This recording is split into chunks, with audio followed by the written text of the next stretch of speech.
அஸ்ஸலாமு அலைக்கும் வரஹ்மத்துல்லாஹி வபரகாத்துஹு. நியாய தீர்ப்பு நாளப்போ 3 நீதிமன்றங்கள் இருக்குமா இன்ஷா அல்லாஹ். அதை பற்றி இன்றைக்கி நம்ம தெரிஞ்சுக்குவோம்.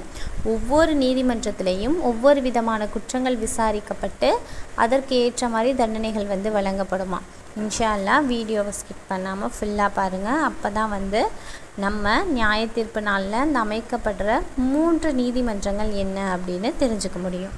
முதலாவது நீதிமன்றத்தில் பார்த்திங்கன்னா குஃப்ரை பற்றி, அதாவது இணை வைக்கிறத பற்றி விசாரிக்கப்படுமா. குஃப்ருக்கு மன்னிப்பே கிடையாது. அங்கே ஸ்ட்ரெயிட்டாக அதில் கொடுக்கப்படுற தண்டனை நரகம்தான். முதல் நீதிமன்றத்தில் குஃப்ரை பற்றின விசாரணை நடக்கப்படுமா. அடுத்து எடுத்துக்கிட்டிங்க அப்படின்னு பார்த்திங்கன்னா ரெண்டாவது நீதிமன்றத்தில் இப்போ ஒரு மனிதர் இன்னொரு மனிதனுக்கு அநியாயம் செஞ்சுருப்பாங்கல்ல, அந்த விஷயத்தை பற்றி விசாரிக்கப்படுமா. அப்படி விசாரிக்கப்பட்டு இப்போ ஒரு மனிதர் இன்னொரு மனிதருக்கு அநியாயம் செஞ்சுருந்தா என்ன நடக்கும்னா, யார் அநியாயம் செஞ்சாங்களோ அவர்களுடைய நன்மைகள் பறிக்கப்பட்டு அந்த அநியாயம் இழைக்கப்பட்டவங்களுக்கு கொடுக்கப்படுமா.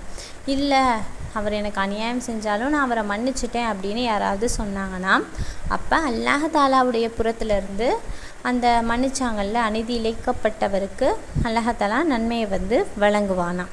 அடுத்து மூன்றாவது நீதிமன்றம் என்னன்னு பார்த்திங்கன்னா, இங்கே தான் அல்லாஹ் தாலா நமக்கு கொடுத்த கடமைகளை பற்றி விசாரிக்கப்படுமா. அதாவது அல்லாஹ் நமக்கு என்னென்ன கட்டளையிட்டுலானோ அதையெல்லாம் நம்ம சரிவர செஞ்சோமா அப்படின்னு விசாரிக்கப்படுமா. இன்ஷா அல்லாஹ் கேள்வி கணக்கு நாள் வர்றதுக்கு முன்னாடியே நீங்கள் உங்களை கேள்வி கேட்டுக்கோங்க அப்படின்னு ஹதீஸ் இருக்குது. இன்ஷா அல்லாஹ் அதனால் நம்ம சற்று யோசித்து பார்க்கக்கூடியவங்களாக இருக்கணும். எந்த நீதிமன்றத்தில் போய் நம்ம நிற்க போகிறோம். நவுதுபில்லாஹி மின்ஹா. அல்லாஹ் தாலா இதை விட்டு நம்ம அனைவரையும் பாதுகாப்பானாக. நிச்சயமாக கேள்வி கணக்குகளை லேசாக்கி சொர்க்கத்திலும் மேலான ஜன்னத்துல் ஃபிர்தௌஸ் என்னும் சொர்க்கத்திற்கு செல்லும் வழியை அல்லாஹ் தாலா நம் அனைவருக்கும் தந்தருள்வானாக. ஆமீன்.